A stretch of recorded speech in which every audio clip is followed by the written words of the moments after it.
Welcome to the Brian Nhira podcast. My name is Brian Nhira, and I am your host. Oh, I'm so excited about this episode. We are going to be talking about how being on a music reality show, namely The Voice, helped my music career. Now, I get questions about this all the time. So I'm really excited to have an opportunity to talk about it. In 2016, I was on season 10 of NBC's The Voice. Now, it was an absolutely amazing experience that I'm very excited to talk to you about today. I had auditioned for The Voice one time before when I was in college, and I was denied. I was rejected. They didn't have me on the show. I didn't move forward in the audition process. So I had kind of chalked it up as like it's not an opportunity for me. So I had just kind of put it out of my brain, okay?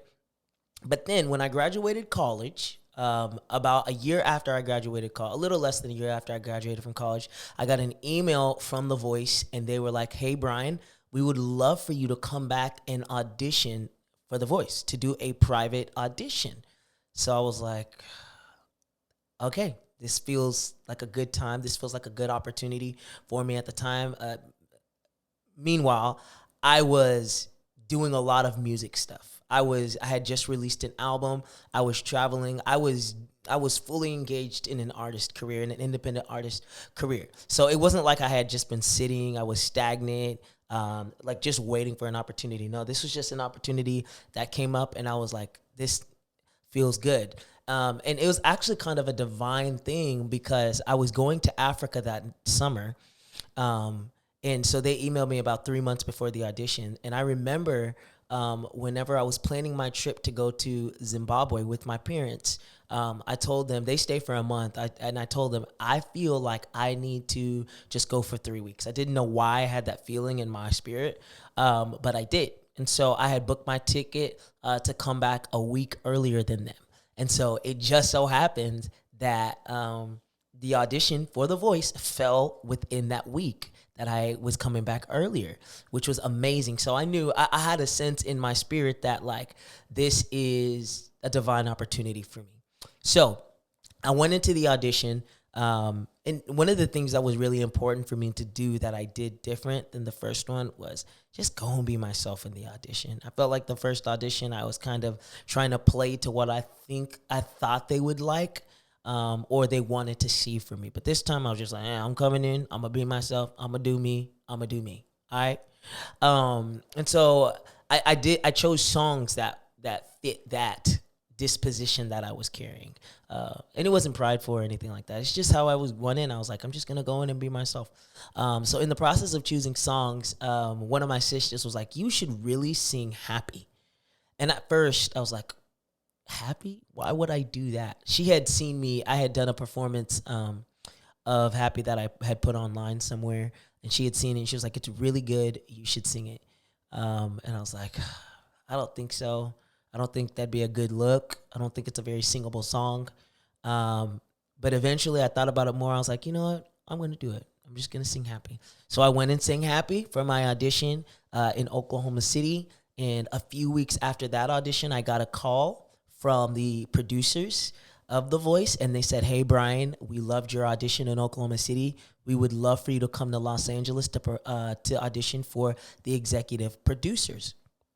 And so I had the opportunity to do that. And I remember when I got on the plane, I was like, this is real. This is happening. I am going to audition for The Voice in front of the executive producers. And so I went over there. I was there for probably a week, I believe, that first time. And I auditioned for them. And I remember, so they had a yes room and a no room that they would take us into at this hotel that we were staying at. And nobody knew. You know, it was your room, the yes room or the no room. And so, like, we were all so nervous, high stress, but thankfully, I was in the yes room. And they told us, hey, you guys are going to come back in the next 2 to 3 weeks, and we are going to take you through the blind audition process because you are going to be performing in front of the coaches. And I feel what I felt back then right now. It's like, whoa, this is real. I'm about to be on The Voice. And so, went home. Came back to Los Angeles. I was in Los Angeles for a month. Yes, that's right. the blind audition process of The Voice takes a month. And the reason why is because there's about 90 people who go through the blind audition process. And I believe there's only 4 teams, 12. There's 48 people who make the teams. But there's 98 people who go through the process of the blind audition, okay? And so, like, during this process, like, we're sequestered in a hotel in Burbank.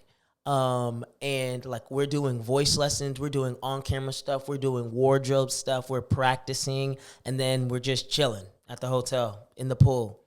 So that's what we were doing during this month. And then at the end of the month, it comes time for the blind auditions where we sing before the coaches. And so there's 4 days that you can audition, okay? So I was on the second day. My roommate, who I roomed with, Brian Batista, he was on the first day. And I remember it sucked because they take your phone away and you're just sitting in your room, essentially waiting for the next day to come. You're rehearsing and stuff, hanging out with your friends or the people, but everybody's stressed, so it's not that fun in the moment. But I remember I was on the second day, and my family had come into town. All of my family was in town for the blind audition. And so that second day, I remember I went up and I auditioned. I remember them hitting the dun, dun, dun, dun, dun, and then I blacked out. Yes, so I blacked out. The next thing I know, okay, I do remember this. I remember the anxiety that I felt when I realized that my song's almost over and I'm singing Happy in front of Pharrell Williams and nobody has turned around. And so I'm about to hit my last note. And I'm just like, you know what? I'm just going to go for it. And I just gave it all I had. And then boom, boom. I see Pharrell and I see Adam turn around. And I was like, they are back there. I'm so excited. So they were back there. And ultimately, it was such a fun exchange after my blind audition.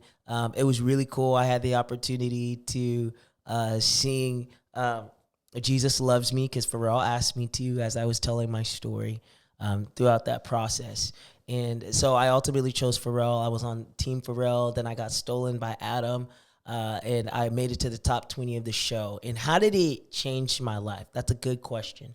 I think one of the things that I realized throughout the whole process was that my time on The Voice was very important, but my time immediately after The Voice would be even more important.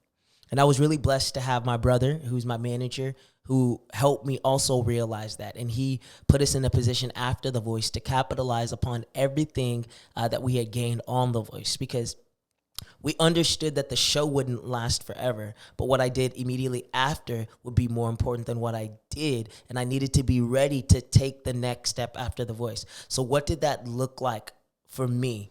It meant maximizing the opportunity and establishing myself on this new level. And one of the biggest ways I did it was by releasing music. So what I did, right after The Voice, I started traveling and started doing shows because everybody wants you to perform. But then after that, I went to Los Angeles and I recorded 4 songs. I recorded Would You Still Love Me, Get Up, Flaws, and Hero. And the first song that we released was Would You Still Love Me? And Would You Still Love Me just so happens to be the biggest song that I had ever released. We released a music video for it, and it helped establish us on a whole new level, and ultimately allowed us to create fans from the TV show, but then also expand our TV show. Another way that we maximized our opportunities from The Voice is we did a Christmas concert for 4 years where I would invite, it was called Christmas with Brian and Friends from The Voice, where I would invite some of my friends from The Voice to come and perform in my hometown. And, many of the concerts were completely sold out. And it was another way that we maximized our opportunities from the show and really established ourselves on a new level. And so I do attribute it some of the success that I've seen in my life thus far to that time on The Voice. But what we did after The Voice, I think, has proved to be even more important. So that is how being on a music reality show helped my music career. Thank you so much for taking time to listen to this episode. If you loved it, make sure that you subscribe on whatever platform you like to listen to the Brian Nhira podcast on or watch it on. We'll see you next time.